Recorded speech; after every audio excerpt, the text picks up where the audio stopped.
Hey, okay.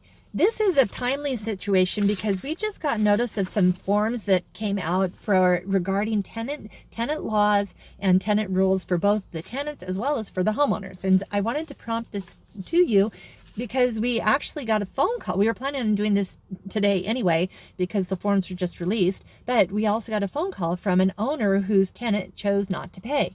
And it just seemed like it was completely timely. So first of all, please make certain that you tag this, make certain that you have access to this to forward to any of your family and friends because this is key. And as we're going, not so much this month, most people have actually either received their rents or have received have worked something out with their tenants. But moving forward, this is something that we thought we would all be out of this, but we're not. So let's make a plan. Let's have a plan in place. And I want to give you the tools and resources for it. So that said, there are two different forms that came out according to the California Association of Realtors that we can use in preparation both for our tenants as for our owners and our landlords. And I personally have rentals as well. So this is something that I'm putting in place as well. So the first one is the notice of the tenant ability to pay rent. And what we're doing is that this form came available to us. We've actually let our owners know yesterday that this form just came on time in time, and let them know that we're going to be sending it out to the tenants. So if you have a rental property, or if you're a tenant, know that this form is accessible to you, and it sort of details out the rights that you have, both as an owner as well as a tenant, and it talks about the delays.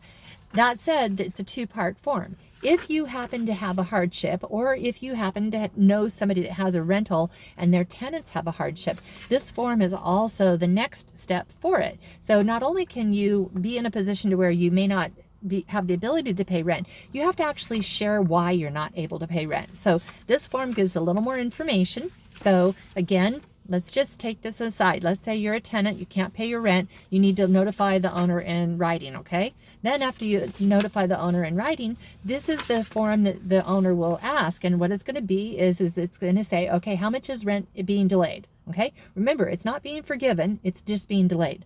The second thing is that it's going to ask you, why is it going to be delayed? And you have to state a reason. It can't just be because I've decided I'm not going to pay my rent. That's not a valid reason.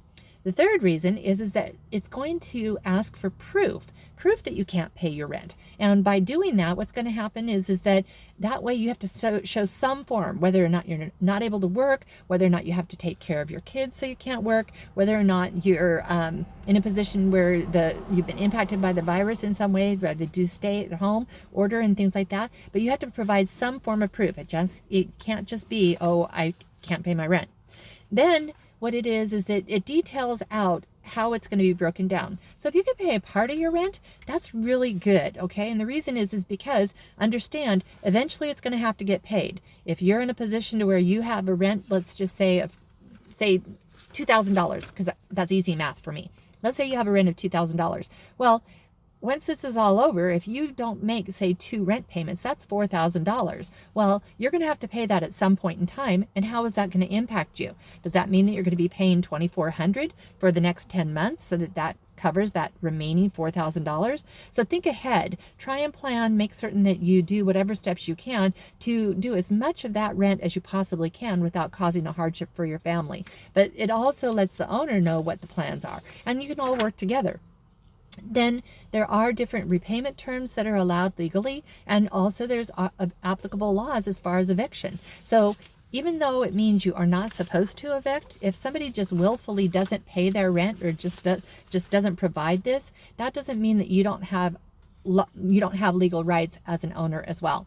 That said, tomorrow what we're going to talk about mortgage forbearance. Again, not forgiveness, forbearance. We're going to be giving this information to you so that you can understand the two parts of this, both from a standpoint if you currently own a property that you're currently living in, but also if you have a rental property that somebody else is living in. It's not as clear cut as what people may think. And so I want to dispel some misinformation and make sure you're getting accurate information. If you have additional questions, please reach out to me. Call Krista at gmail.com. Please share this with anybody you know that is either a tenant or owns rental property or has any questions about this. We want to make certain and get the information out as quickly as possible. Again, we just got this yesterday. This is the reason why you're getting this today, and we'll cover the next topic tomorrow. You can subscribe to my YouTube channel, Call Krista 1, and that way you can just forward the YouTube. It's called with a C, Krista with a K, the number 1. Just go to YouTube and subscribe. It will be on here for you. And then also, if you need a quick phone call, 805-620-7355. As a matter of fact, that's part of the reason that I'm talking about this today is I have a person who owns a rental property and their tenants refused to pay. Gave her no reason, no explanation or nothing. So I'm actually out here. I drove by the property, took a picture, and we're going to be talking about some of her rights and options when I get back into the office. So as always, we hope you have an amazingly blessed day. Reach out, communicate. Let's get a plan. Let's get an action plan going. And as always, have an amazingly blessed day. Bye.